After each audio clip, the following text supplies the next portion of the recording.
Well, hello, I'm Brent Waltrip. I've been backpacking since I was a teenager. I grew up in Boy Scouts, and in Boy Scouts, we never went backpacking, but we learned all the basics that was needed. We learned camping and cooking and hiking and first aid and nature studies. And it kind of, it was a part of who I was, but it kind of gave me a taste for more. And probably when I was about a senior in high school, I did my first backpacking trip. I used an old, it was a Boy Scout canvas backpack that had aluminum frame. It didn't have a waist belt. And I remember our tent was just a piece of plastic painter's cloth that we draped over a rope strung between two trees. That night, it got down below freezing and all my moisture collected on the inside of the plastic, and as soon as it moved, it all came down on us. I remember the frying pan. Mom let me borrow one of her heavy aluminum frying pans, and I remember we had tuna helper for supper. That was my first backpacking trip. It was one of the most grueling trips I ever had, but it kind of gave me an interest. It started me on a lifelong passion. I have upgraded since then, and what I'd like to do is I'd like to share with you some of the things that I've learned so that maybe you can learn from what I've learned and learn from my mistakes as well. I love backpacking. I'm a nature lover at the root. Backpacking gets me out into God's creation up front and personal. I like the sights that I find, the birds, the animals, the beauty of God's creation. And one thing that drew me to backpacking as well early was the idea of being able to take everything you needed and to be out for 3 to 5 days or even more, and to be able to live well, to be able to sustain yourself. And I also realized, especially when I started entering into my 50s, to be a backpacker, you need to have at least a moderate shape physically. And the older I get, the more conditioning I realize that I need. I think it was probably about 7 years ago. I was 245 pounds, and I was heading up the Ewing Trail. It was going up to White Rocks Overlook and the White Rocks campsite at Cumberland Gap National Park. And they had told me that there wasn't water source up on top, so I took 2 gallons of water. I was carrying at least a 60-pound backpack. That was brutal. And when I got down from that, I realized I need to do something.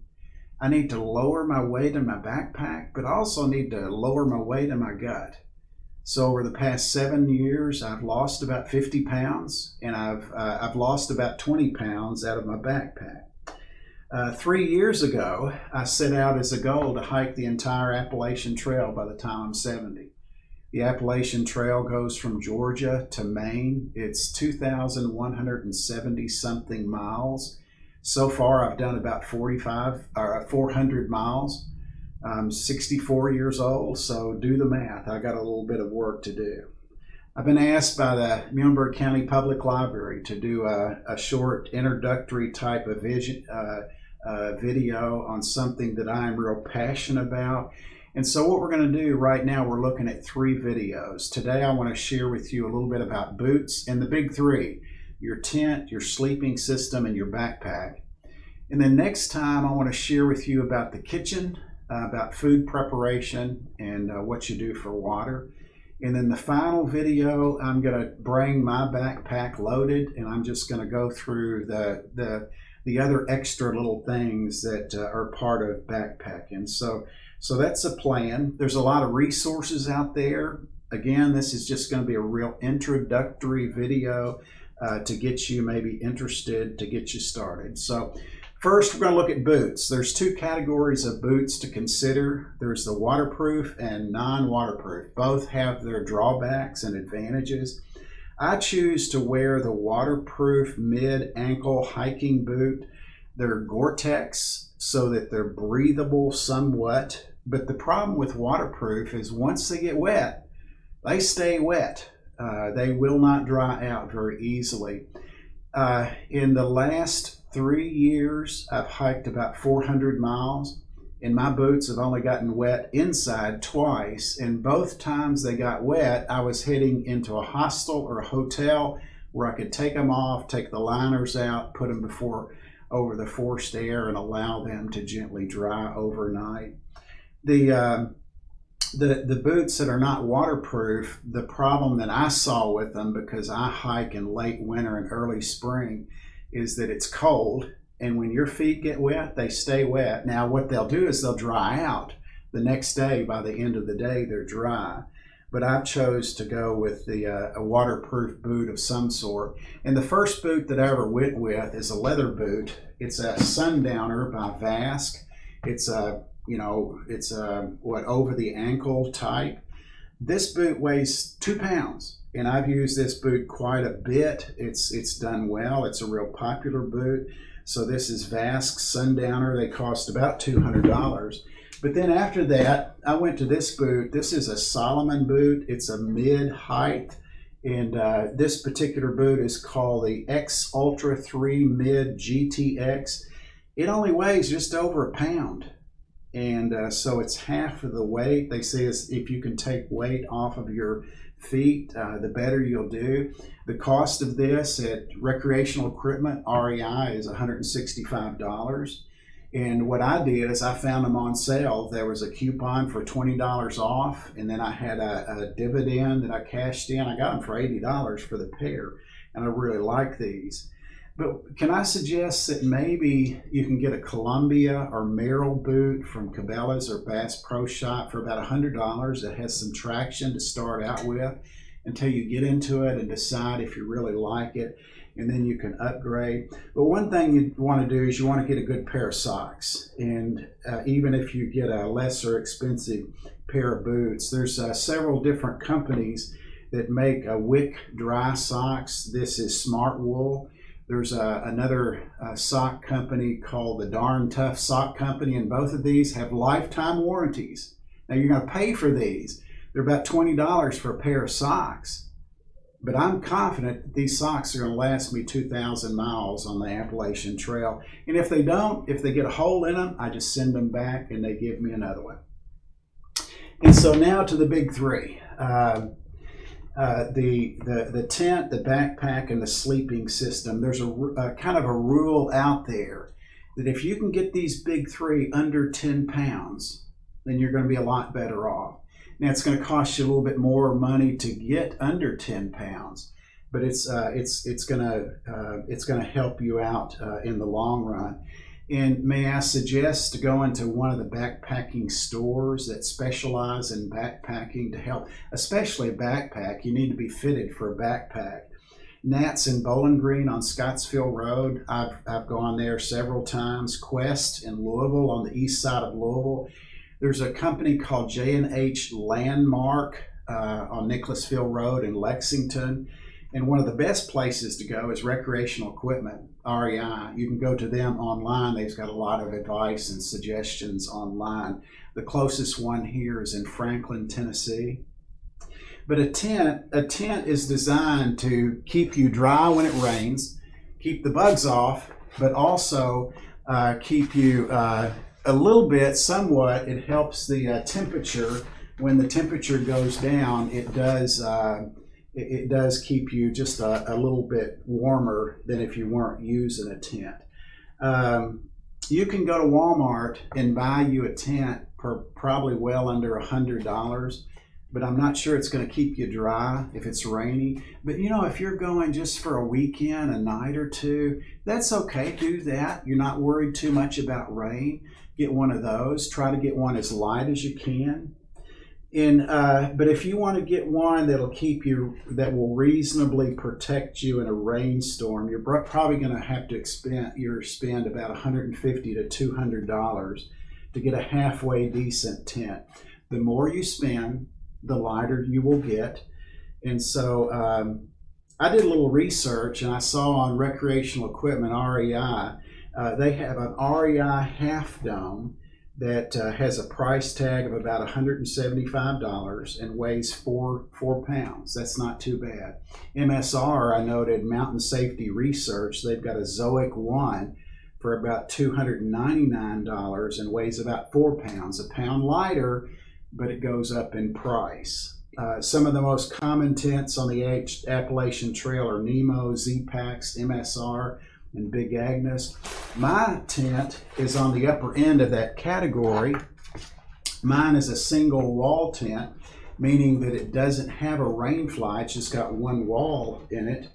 But my tent weighs in at 1 pound 7 ounces, and that includes, I've got a little ground cloth in here that I can use for other things as well.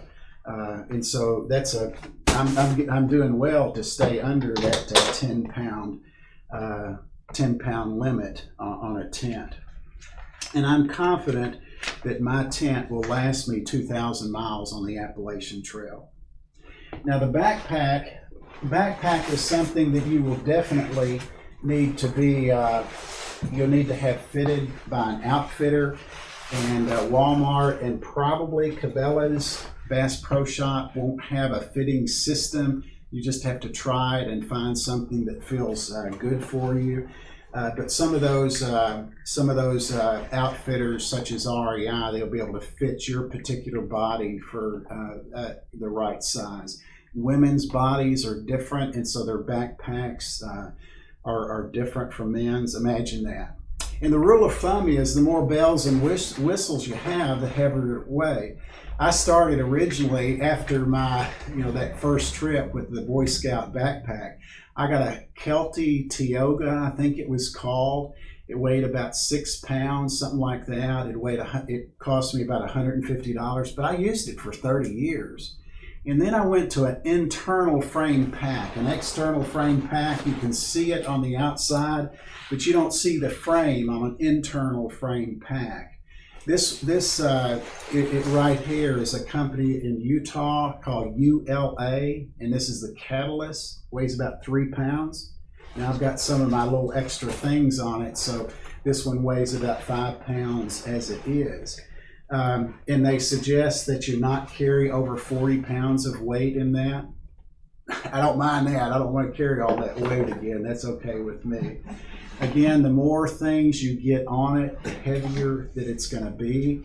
A backpack that is waterproof, if it gets wet inside and doesn't dry out, it'll develop an odor. And I hear you cannot get rid of that odor.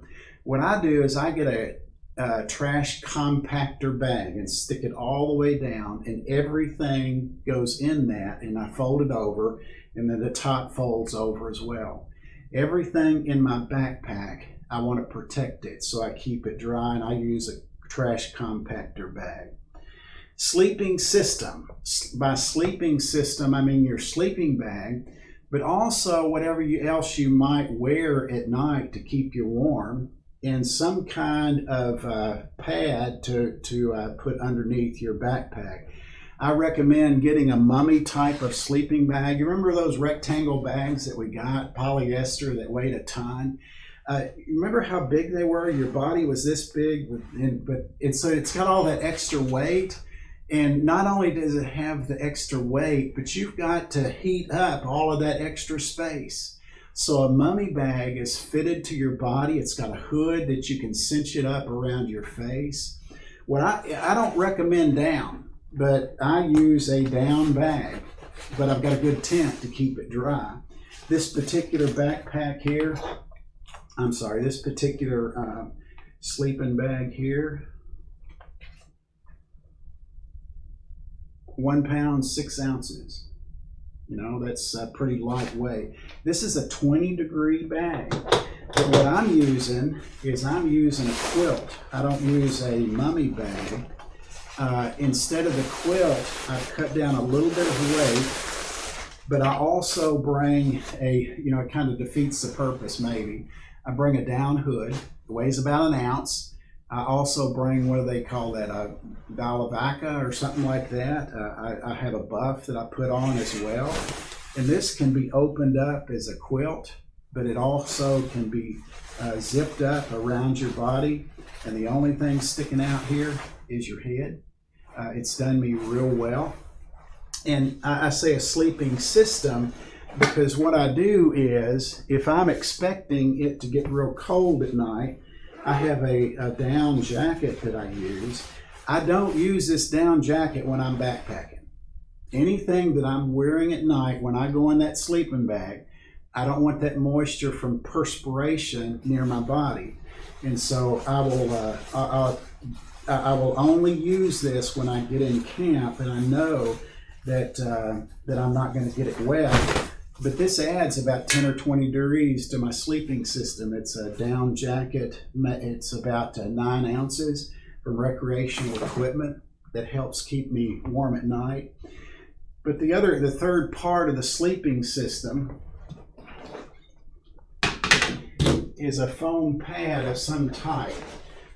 This particular pad is by Thermarest, and it's a Z Light, and it's a 3/4 of an inch thick, they say.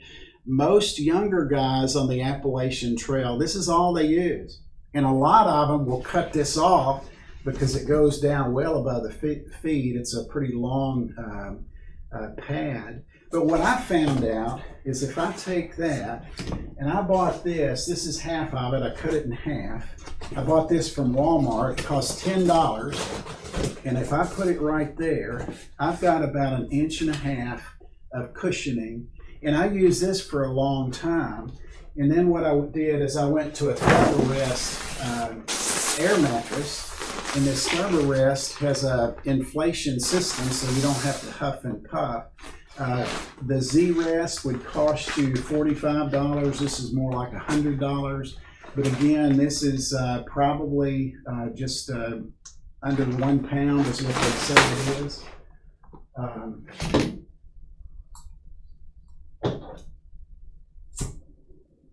Excuse me, I gotta get something going here. And so that's your sleeping system. And so that's the boots, that's your backpack, that's your tent, your sleeping bag. And again, I suggest doing a 2 or 3 day backpacking trip. There's a lot of good places around here that you don't have to drive real far. I've gone down to Land Between the Lakes. They've got the North-South Trail that goes 60 miles from one welcome center to the other welcome center. And I've probably spent a couple of weeks total on backpacking there. Red River Gorge is just on the other side of Lexington, other side of Winchester, Kentucky. And they say they have about 50 miles of trail there as well.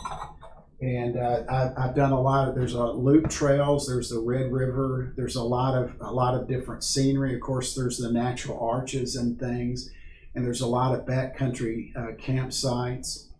I've done probably a couple of weeks at the Cumberland Gap National Park. They've got what they call the Ridge Trail that goes from one end of the gap to the other. And it's just under 20 miles, but they claim that there's 80 miles of hiking trails in Cumberland Gap over in Middlesboro, Tennessee. And of course, also there's the Appalachian Trail, a little bit further to drive and probably not something you'd want to do as a beginner. But if you do the Appalachian Trail, you'd be able to maybe not take your tent. You'd be able to stay at some of the shelters along the trail. They have shelters every 8 miles or so that keeps you off the ground and keeps you a roof over your head. There's a lot of people hiking the Appalachian Trail. So that's my boots, my tent, my backpack, my sleeping bag, and I expect the things that I have now, I expect that they will last me the entire, what have I got to go? 1,700 and something miles to go in 6 years on the Appalachian Trail. I think they will do me good. So next time in our video, what we're going to do is we're going to look at the kitchen, and we're going to look at some backpacking foods. How do you eat food and stuff like that on a trail? How do you keep things protected? And how you go about getting water and things. Every morning what I do is I love to have a cup of coffee before I start on the trail. one of the first things I do. So next week we're going to look at some foods. And then the final week, in a couple of weeks, we'll look at, I'll just bring my whole backpack. I'll have it fully loaded for a 2 or 3 day trip. And we'll just unload, and I'll share you some things on the out of my backpack. All right, so that's backpacking number 1, an introduction to backpacking. You guys have a blessed day. Thanks.